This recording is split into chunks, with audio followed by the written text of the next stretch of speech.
This is Nightline and I'm Zahir, Kelvin Abdullah. The top stories. Trump and Israel launch major attack on Iran, at least 70 civilians killed. And EPF announces 6.15% dividend for conventional and Sharia savings.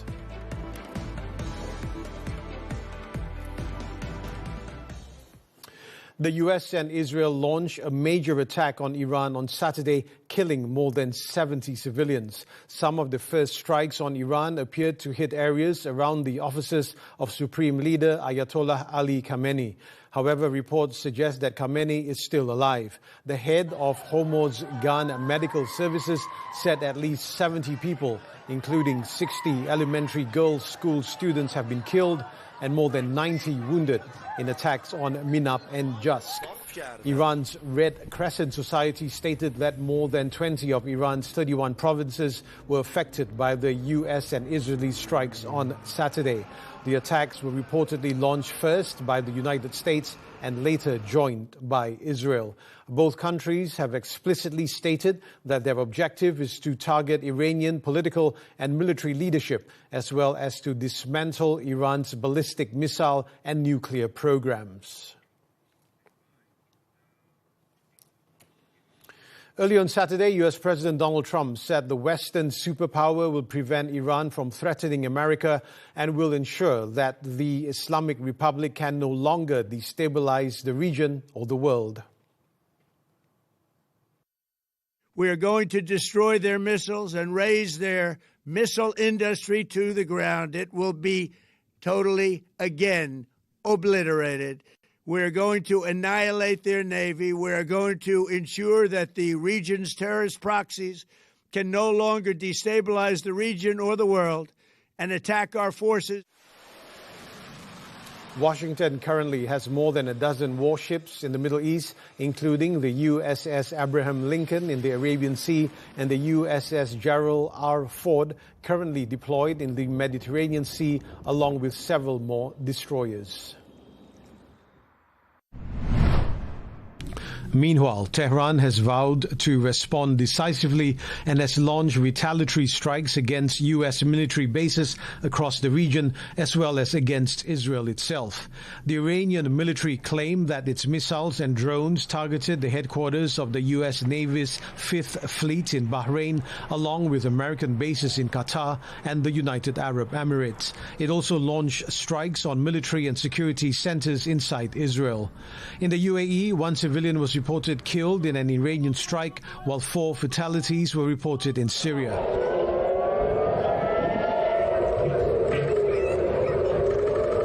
Across Israel, city streets were largely deserted as residents sought shelter, with the sound of intercepted Iranian missiles echoing overhead.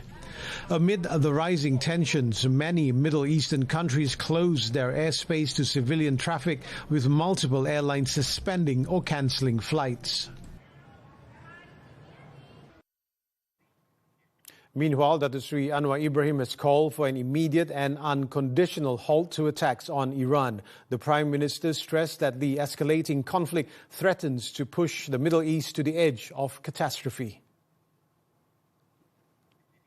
In a statement posted on his social media account, Anwar described Israel's initiation of the attacks as a vile attempt to sabotage ongoing negotiations and draw other nations into the conflict. He also urged both Iran and the US to seek diplomatic solutions to de-escalate the situation. The Prime Minister also expressed concern over the safety of Malaysians in the Middle East and said he will be reaching out to regional partners regarding the next steps on this matter.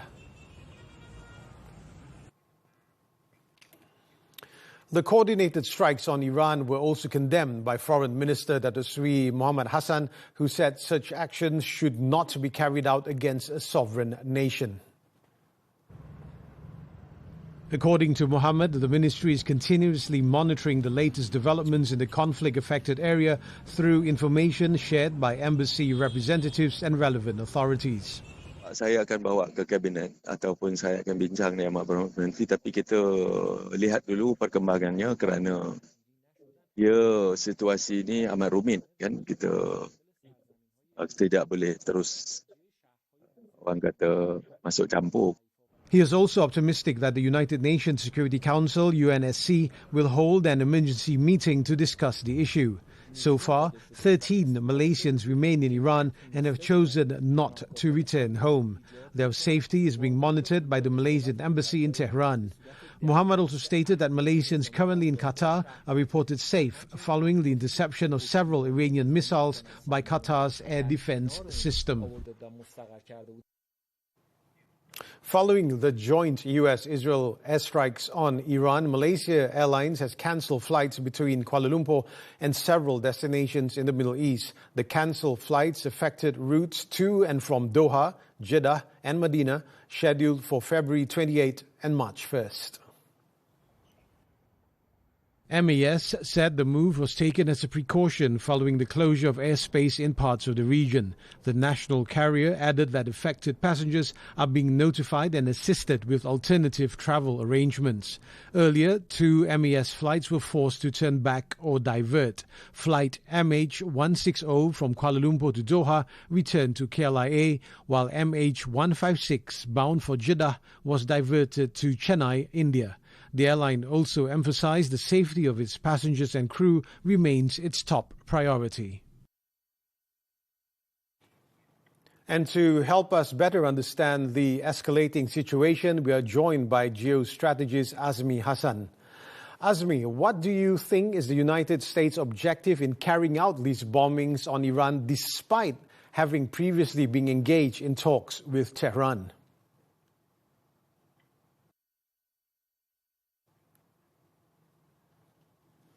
Well, the end game is to force Iran into agreement that they don't have any program related to ballistic missiles, not only nuclear program, but ballistic missiles, which Iran said it is their right. So I think encircling Iran with warships is still not enough. I think that's where Israel and United States bomb Iran today. Also, Azmi, do you see any of Iran's neighbors backing Tehran if things escalate?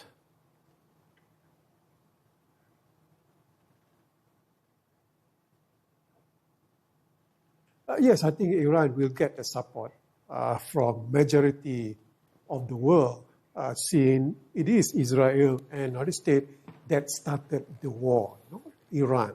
Iran is still negotiating, but I guess support morally still not enough. So in this particular case, I think superpowers such as Russia, which conducted military exercise with Iran a few days ago, I think will support Iran militarily in this case to constrain the state and Israel from doing whatever they want to do without any limitations. Thank you, Azmi Hassan. The Employees Provident Fund, EPF, has announced a 6.15% dividend for both its conventional and Sharia savings for 2025, with a total payout amounting to 79.6 billion ringgit. Its Chief Executive Officer, Ahmad Zulkarnain On, said the rate reflects the EPF's portfolio restructuring efforts and market performance throughout the past year. When making the 2025 EPF dividend announcement on Saturday, Zulkarnain said the retirement fund will distribute 67.1 billion ringgit in dividends to conventional account holders and 12.5 billion ringgit to Sharia account holders. The EPF also recorded the same dividend rate for both savings schemes in 2024 at 6.3%. By coincidence that the first 2 years the dividend rates were the same. Not necessarily as well that Sharia is lower than conventional as it has been in the past. There could be a year in the future where Sharia is slightly higher than conventional. Zulkarnain noted that the lower dividend rate for 2025 compared to 2024 was due to the strengthening of the ringgit against the US dollar and the moderate performance of the Malaysian stock market. He also revealed that the EPF recorded total distributable income of 82.7 billion ringgit in 2025, up 9.5% from 75.5 billion ringgit in the previous year. Its investment assets also rose 12.8% to 1.4 trillion ringgit, while EPF membership grew to 18.1 million, supported by broader workforce participation, including non-citizens. Meanwhile, the EPF clarified that the proposal to transfer all dividends into the flexible account could not be implemented as it would contravene existing law. Dari segi akta KWSP yang sedia ada, dividen perlu dikreditkan kepada akaun yang betul. Ya, jadi kalau simpanan tu dalam akaun satu atau perkabesaraan, dividen tu perlu dikreditkan mengikut akta KWSP kepada akaun satu. Jadi kita tak boleh ambil dividen dari akaun lain masuk ke akaun tiga. He added that the dividend amount also depends on the balance in the respective account at the time of calculation. Now, the Prime Minister described EPF's success in maintaining dividends above 6% as a reflection of the strength of its investment management despite challenging global market conditions. In a Facebook post, Anwar said that EPF's strong dividend performance also reflects the continued confidence of the people in the national retirement savings system. He emphasized that the government will continue to implement sustainable policies to drive economic growth and enhance public well-being. Such ongoing efforts are crucial to ensure that every Malaysian can plan for the future with greater confidence, security and dignity. In another development, the Federation of Malaysian Consumer Associations, FOMCA, said the latest EPF dividend rate is a welcome boost for millions of contributors.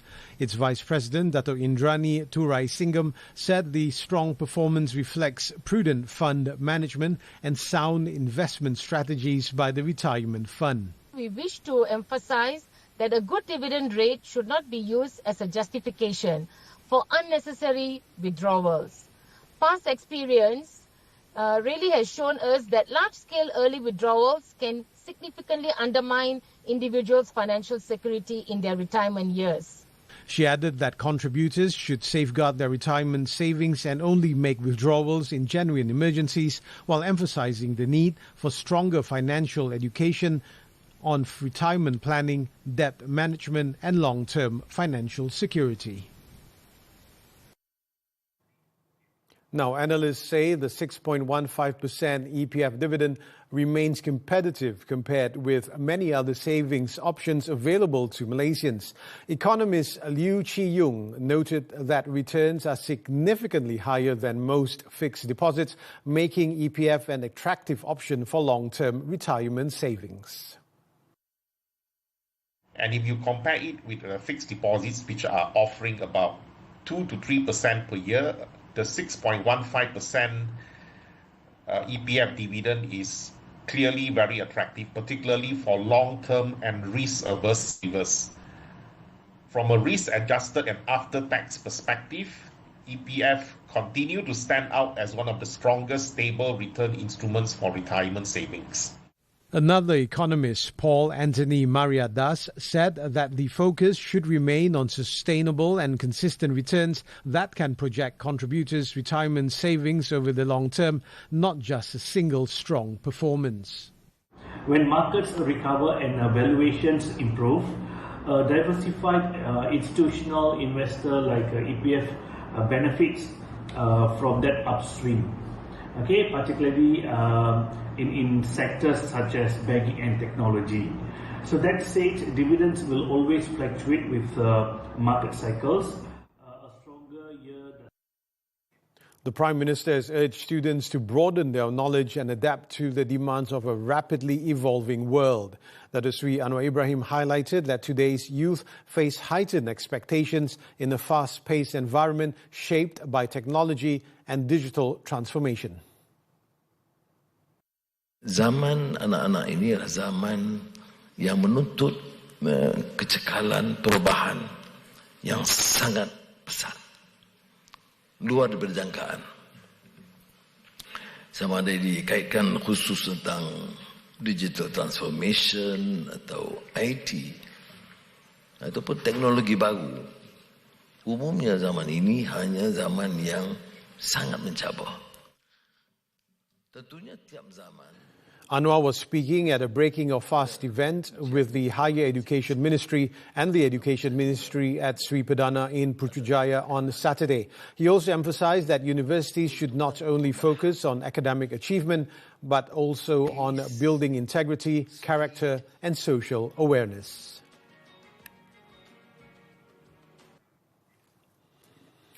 Bukit Aman needs time to investigate the alleged plot to topple the government and sabotage national instability involving an influential individual before taking any action. Inspector General of Police, Dr. Sri Muhammad Khalid Ismail, said that reports related to the matter must be thoroughly examined and cannot be rushed.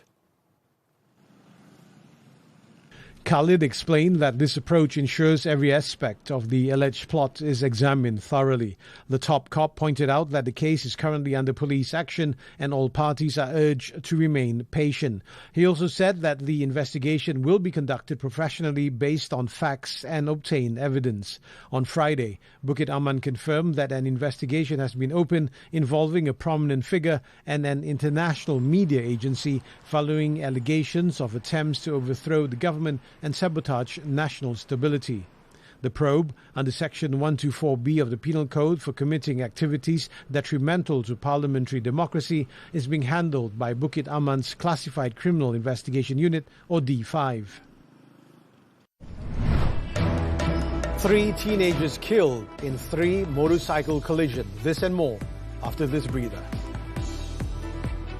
Masa tu yang saya paling takut pasal dengar ada penyakit kanser ni.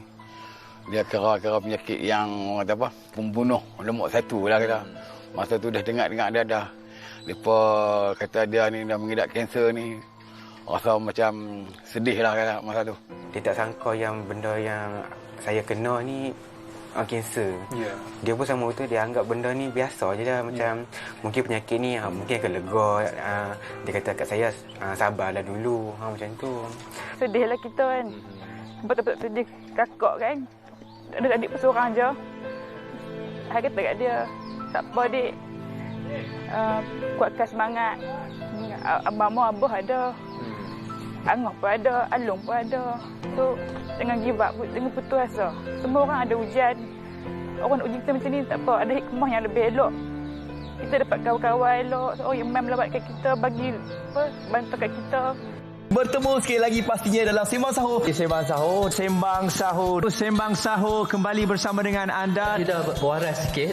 Tapi biar makan sekadar yang perlu saja, jangan lebih-lebih lah. Bersama saya Syekh Naim dalam segmen Jom Masak. Ya, akhirnya terlaksana. Kita kat luar sana nak baca Al-Quran berkira-kira. Tapi kat dalam ni baca Quran tidak terkira. Teruskan bersama dengan kami di Sembang Sahur setiap Rabu dan Khamis jam 11 malam di TV3. Dan juga stream melalui Tonton.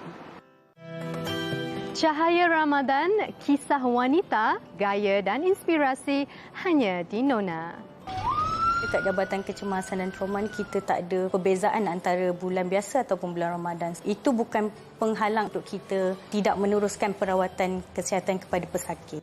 Saya dibesarkan dekat rumah setinggan dengan 12 adik-beradik. Makan ayam seminggu sekali. Kali satu. Nona hanya di TV3 dan stream di Tonton.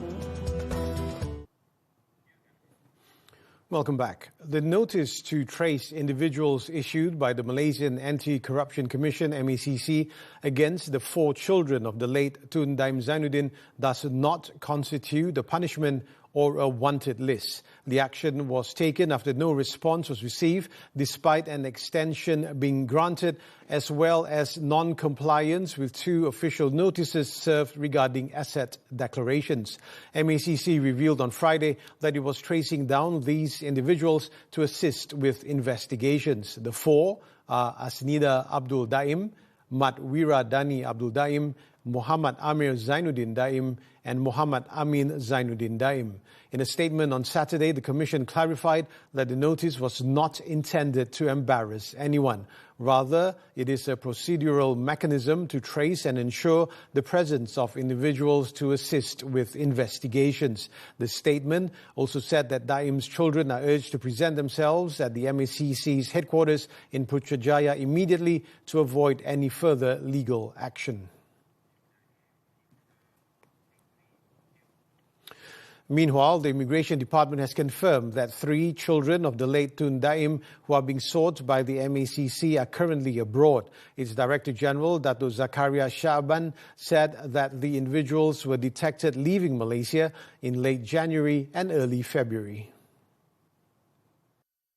Berarti mereka sudah pun keluar daripada Malaysia. Kecuali seorang anak yang masih buat masa ni lah, tiada rekod pergerakan keluar daripada Malaysia. Setakat ini tak ada lagi mencatatkan rekod mereka kembali ke Malaysia. However, Zakaria declined to disclose more details on the matter. He added that the Immigration Department is working closely with the MACC and will provide any required information based on its movement records. 3 secondary school students were killed in a 3-motorcycle collision at Jalan Paya Tambak early on Saturday morning. Melaka Tengah District Police Chief Assistant Commissioner Christopher Patit said the victims died at the scene from severe head injuries in the 4 a.m. incident.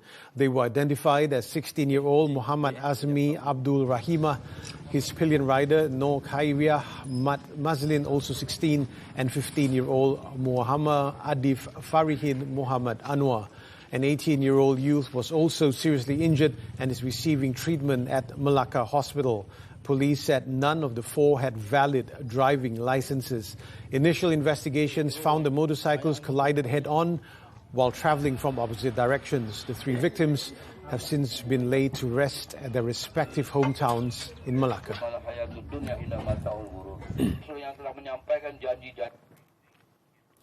A 63-year-old man facing 5 charges related to improvised explosive devices or IEDs in Nilai Negeri Sembilan last December has died. District Police Chief Superintendent Johari Yahya said the accused, Yo Hok San, was pronounced dead at around 8 p.m. at the Kuala Lumpur hospital on Friday. He revealed that the cause of death was refractory shock, a condition where the body fails to respond despite optimal medical treatment. It was reported that on December 22nd, residents of Desa Palma were alarmed by a loud explosion inside a car. Police believe the blast occurred when the suspect was attempting to move the IEDs before fleeing the scene. 5 days later, he was found in a weakened state with burns to his face, hands and legs in a forested area near Batang Benar. The charges were read to him at Tuanku Jaffa Hospital on January 9, where he pleaded not guilty to all charges.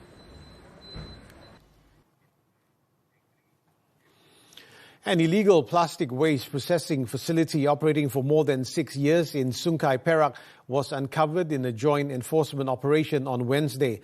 The raid was carried out at 10 a.m. and involved the General Operations Force, the State Department of Environment (DOE), and the Batang Padang District Council. The operation followed intelligence on premises suspected of processing plastic waste without approval. Authorities detained a local woman in her 30s believed to be a clerk and 11 Bangladeshi men aged between 23 and 55 suspected to be workers at the facility. Police also seized various machines and 11 mobile phones, with the total value of the seizure estimated at more than 5 million ringgit. The case has been handed over to the DOE for further investigation.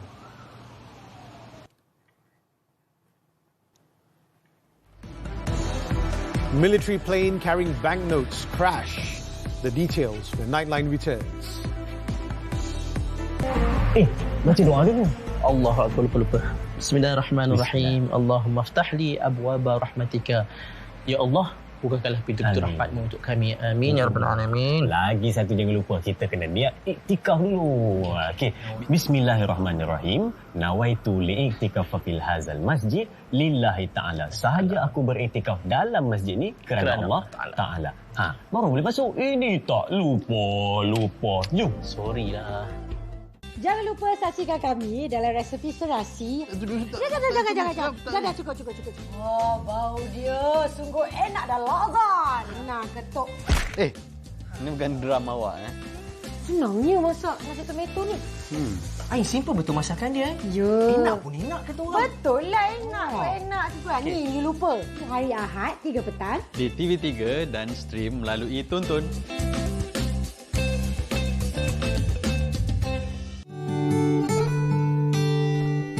Kita lebih fokus kepada ukur baju badan sendiri.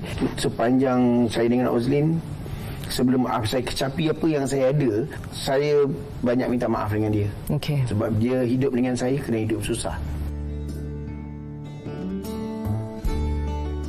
Jangan jadi pembuli. Buli mental, buli fizikal merosakkan masa depan anda. Jika anda seorang mangsa buli, jangan takut. Laporkan. Hentikan buli.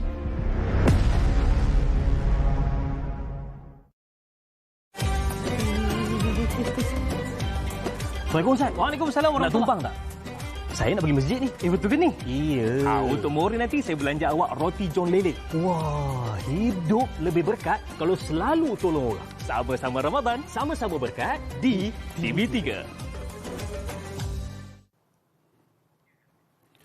We're back with news from the foreign front. 20 people were killed and at least 28 others injured after a Bolivian military cargo plane carrying banknotes crashed while attempting to land near the capital La Paz on Friday. The aircraft reportedly veered off the runway at El Alto International Airport before crashing onto a nearby avenue.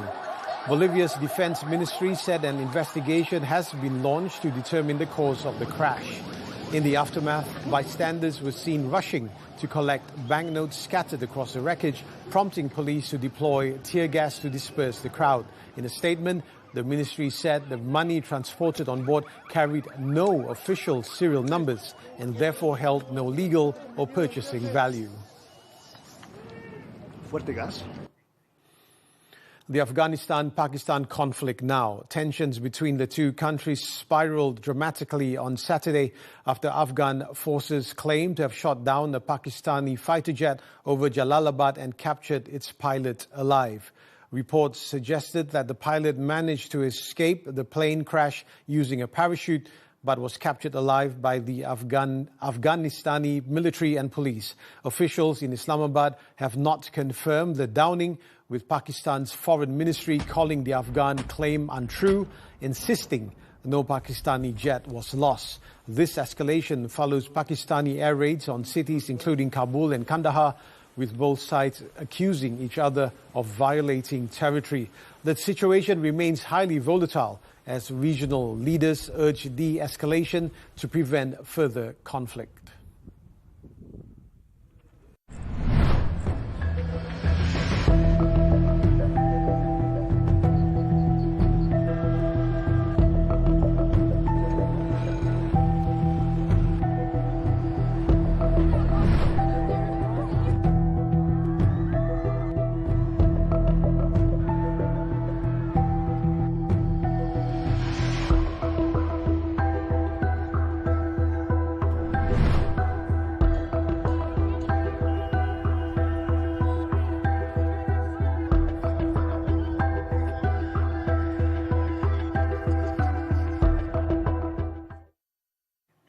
Turning to sports football, the Super League. 2 matches were played on Saturday, with Negeri Sembilan FC earning a point against Sabah FC, while Selangor FC were held to a draw by Melaka FC. Playing away at the Likas Stadium, Negeri Sembilan stunned the home crowd when Jovan Motika opened the scoring in the 33rd minute. However, Sabah responded strongly after conceding. The Rhinos capitalized on a frantic spell in midfield, allowing forward S. Kumarahan to slot the ball into an empty net. The draw leaves Sabah in 10th place in the standings, while Negeri Sembilan move up to 7th.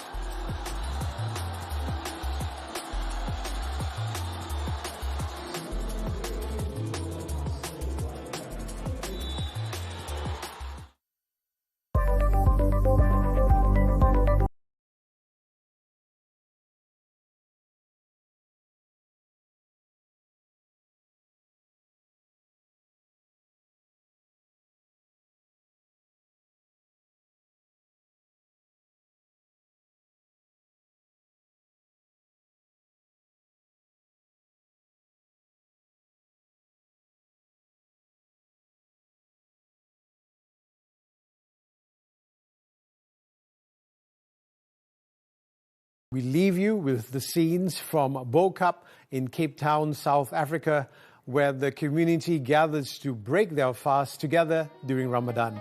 With that, I'm Zahir, Kelvin Abdullah. Thank you for watching and selamat bersahur.